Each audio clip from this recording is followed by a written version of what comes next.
Okay, you really have to learn the system. Yeah. And connected to that, they mentioned something called FAND. What is that? PFAND, right. It's basically a deposit system. When you buy drinks in certain containers, usually glass bottles, plastic bottles, or cans, you pay a little extra up front, like a deposit. How do you know which ones? They said there's usually a little emblem on the back label that shows it's a PFAND container. And the key question, do you get that money back? Yes, you do. That's the whole point. The video explains the deposit can be reclaimed in most grocery stores. You feed the empties into a machine, get a voucher, and use it at the cash register. It's a pretty neat way to incentivize returning those containers. It really is. Yeah. Okay, so with all this buying and recycling, how do people actually pay for things? The source used that old phrase, cash is king. Is that still true? Yeah, based on this person's experience, compared to maybe the US or UK, Germany is still pretty fond of carrying some cash and coins. They said you can definitely still find places that only take cash. And they had a funny practical tip. Coins are pretty useful if you're planning to use a public bathroom at some point. Apparently, you often need coins for those. Huh. Good old pay toilets. Another specific detail. But is it changing? Are cards becoming more common? It seems like it, yeah. They said, slowly but surely, paying by card is slowly becoming more and more popular. They used Christmas markets as an example, where card payments were way more common recently than before. Okay. And they also mentioned Germany is very slowly incorporating self-checkouts in some grocery stores, so progress, but maybe slow progress. Sounds like it. A mix of old and new. Mm-hmm. What about the overall cost of living? Did it feel expensive to them? They described it as reasonable, which is interesting. They did say prices are going up gradually, like, everywhere else right now, but they still felt it was one of the most affordable European countries to live in, at least compared to some others. Huh. But I bet that really depends where in Germany you are. Right? Oh, absolutely. The video specifically called out Munich as being one of the most expensive cities. And they also mentioned Berlin is dealing with a pretty serious housing crisis right now, which obviously impacts costs and availability. So yeah, location, location, location. Makes total sense. Okay, so if you're living there, Yeah. maybe without a car, Mm. how do you get around? What did the source say about transport? They said Germany generally has plenty of public transportation to choose from, which is good news if you don't drive. Right. What are the main options they talked about? Well, the fastest is usually the U-Bahn. That's their subway or metro system.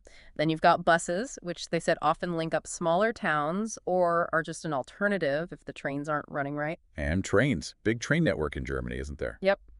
They mentioned the regional trains specifically. Yeah. There's the regional Bahn, or RB, that's the slower one with lots of stops, and the regional express, the RE, which is quicker because it skips more stops. Okay. Now, here's another potential clash between reputation and reality. Germans are famous for punctuality.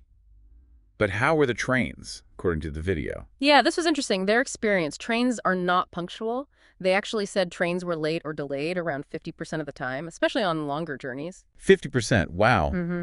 That's not punctual at all. That really goes against the stereotype. It really does. Yeah. So dealing with that becomes important. How did they suggest managing it? They found the main railway app, the DB Navigator app, was very useful for tracking delays and checking times. And their big tip, especially if you have a single ticket and there's a big delay, is that looking for alternative routes is key. They stressed that you're more than allowed to switch routes if the train is not on time. You don't have to stick to your original planned train if it's super late. Oh, that's really good to know. That flexibility is huge. Anything else on transport? Yeah, for people who travel by train a lot, they suggested looking into a Bahn card. It gives you discounts on tickets. And they also mentioned cycling. Germany is apparently ranked in the top 5 bicycle-friendly places in Europe, but they added a caution. It really varies depending on the specific city or state, and maybe more importantly, the cycling laws are strictly enforced. So know the rules of the road if you're biking. Right, don't mess with the bike lanes. Okay, last big topic, healthcare.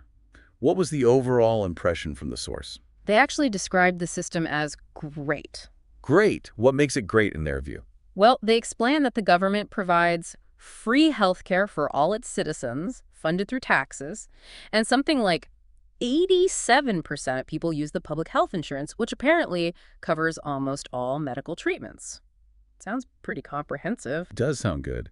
Were there any downsides or challenges they mentioned? Yes, there was one key issue they highlighted: finding a doctor. They said The one issue with German healthcare is that you need to find a doctor. And finding a doctor can be difficult if the clinic doesn't accept new patients. Ah, okay. So the care is good, but getting access initially can be tough. Seems like it. Their advice was basically, be prepared to make more than a few phone calls to find a GP or specialist who's actually taking on new people. Gotcha. Now, is having this insurance optional, or is it something you have to do? No, they were very clear.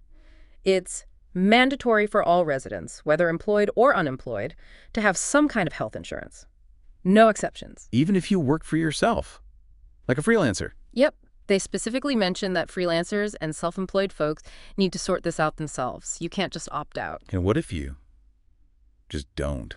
What if you try to skip it? Well, the video gave a pretty stark warning about that.